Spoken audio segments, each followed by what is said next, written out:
Hello friend, welcome to this video. दोस्तों, ये constitutional post and bodies का third video है। इसके पहले हम इलेक्शन कमीशन और यूपीएससी जैसे कॉन्स्टिट्यूशनल बॉडी का प्रोविजन देख चुके हैं। इस वीडियो में हम फाइनेंस कमीशन के प्रोविजन को देखेंगे, इसके कंपोजिशन को देखेंगे और इसके फंक्शन को समझने की कोशिश करेंगे। फाइनेंस कमीशन एक कॉन्स्टिट्यूशनल और क्वासी जुडिशियल बॉडी है जिसका मेंशन हमारे कॉन्स्टिट्यूशन के आर्टिकल 20 में दिया हुआ है और कॉन्स्टिट्यूशन द्वारा ये मैंडेट किया गया है कि हर 5 साल पे प्रेसिडेंट द्वारा एक फाइनेंस कमीशन का गठन किया जाएगा। यहाँ पर हम एक बार ये समझ लेते हैं कि फाइनेंस कमीशन का गठन आखिर किया क्यों जाता है। अगर हम इसका बेसिक फंक्शन देखें तो जो वर्टिकल और हॉरिजॉन्टल इम्बैलेंस होता है रिसोर्स डिस्ट्रीब्यूशन में, इसको मिनिमाइज करने के लिए फाइनेंस कमीशन द्वारा गवर्नमेंट को कुछ रिकमेंडेशन दी जाती है। अब यहाँ पर हम एक बार वर्टिकल और हॉरिजॉन्टल इम्बैलेंस को समझ लेते हैं। कॉन्स्टिट्यूशन के पार्ट 11 में सेंटर और स्टेट के बीच रिलेशन के लिए प्रोविजन दिए गए हैं जिन्हें 3 पार्ट में डिवाइड किया गया है। पहला लेजिस्लेटिव रिलेशन, दूसरा एडमिनिस्ट्रेटिव रिलेशन और थर्ड इकोनॉमिक रिलेशन। अगर हम इकोनॉमिक एस्पेक्ट में देखें तो वहां पर टैक्सेस का डिस्ट्रीब्यूशन के लिए कई प्रोविजन दिए गए हैं। जैसे कुछ टैक्स होते हैं जो स्टेट द्वारा कलेक्ट किए जाते हैं और कुछ टैक्स होते हैं यूनियन द्वारा कलेक्ट किए जाते हैं और कुछ टैक्स पे यूनियन कलेक्ट करता है लेकिन उसका कुछ शेयर स्टेट को रिटर्न करना पड़ता है। यहाँ पर जब टैक्सेस के एलोकेशन या फिर सेंटर द्वारा स्टेट को कुछ ग्रांट इन एड देना होता है तो वहां पर फाइनेंस कमीशन का फीचर आता है और फाइनेंस कमीशन के रिकमेंडेशन को गवर्नमेंट द्वारा अप्लाई किया जाता है।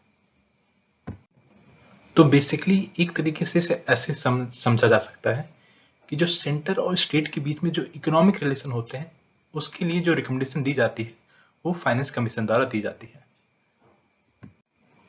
अब अगर हॉरिजॉन्टल इम्बैलेंस को समझने की कोशिश करें तो अगर किन्हीं दो स्टेट को लें, जैसे एक स्टेट हम बिहार या उत्तर प्रदेश लेते हैं और दूसरा तमिलनाडु, कर्नाटक या आंध्र प्रदेश लेते हैं, हमें पता है कि दोनों के रिसोर्स एलोकेशन में बहुत डिफरेंस है। अगर जो बिहार या उत्तर प्रदेश से जो सेंटर को टैक्स कलेक्ट होगा वो टैक्स कलेक्शन जो तमिलनाडु, आंध्र या कर्नाटक से कलेक्ट होगा उसके मुकाबले बहुत कम होगा। तो यहाँ पर इसका मतलब ये नहीं है कि सेंटर अगर जो ग्रांट इन एड होता है या जो शेयर ऑफ टैक्स होता है वो तमिलनाडु, आंध्र, कर्नाटक में ज्यादा जाएगा या बिहार और उत्तर प्रदेश में कम जाएगा। तो इस इम्बैलेंस को मिनिमाइज करने के लिए यहाँ पर भी फाइनेंस कमीशन द्वारा रिकमेंडेशन दिया जाता है और उस रिकमेंडेशन को गवर्नमेंट के ऊपर डिपेंड करता है, वो अप्लाई भी कर सकता है और नहीं भी अप्लाई कर सकता है।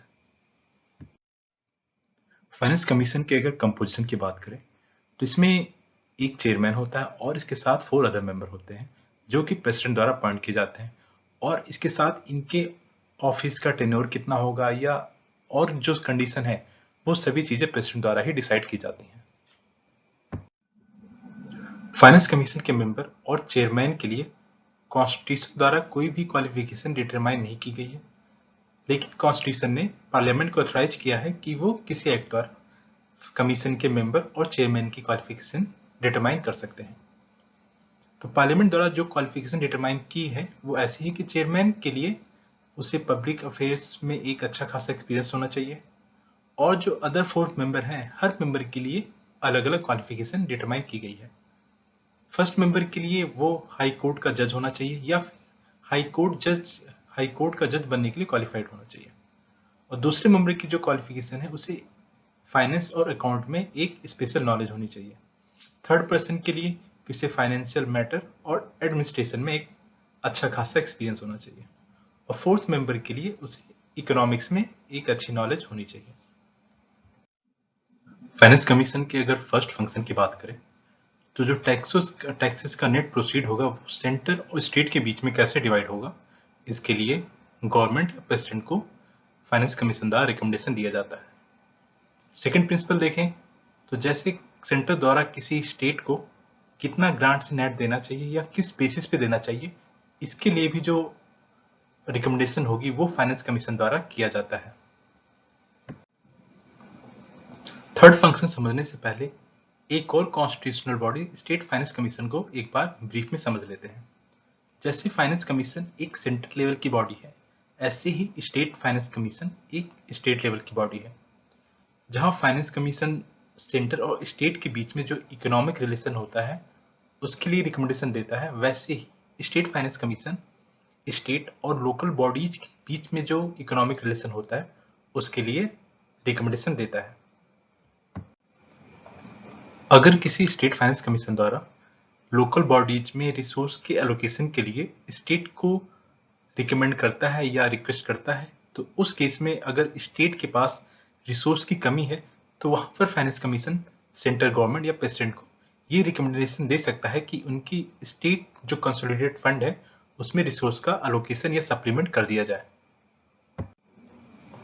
इसके अलावा जो फाइनेंस कमीशन की रिपोर्ट होती है वो प्रेसिडेंट द्वारा पार्लियामेंट में प्रेजेंट की जाती है, और अगर किसी रिकमेंडेशन को फाइनेंस कमीशन के किसी रिकमेंडेशन को गवर्नमेंट द्वारा नहीं अप्लाई किया गया है तो उस केस में गवर्नमेंट द्वारा एक मेमोरेंडम द्वारा उसके रीजन को एक्सप्लेन करना पड़ता है।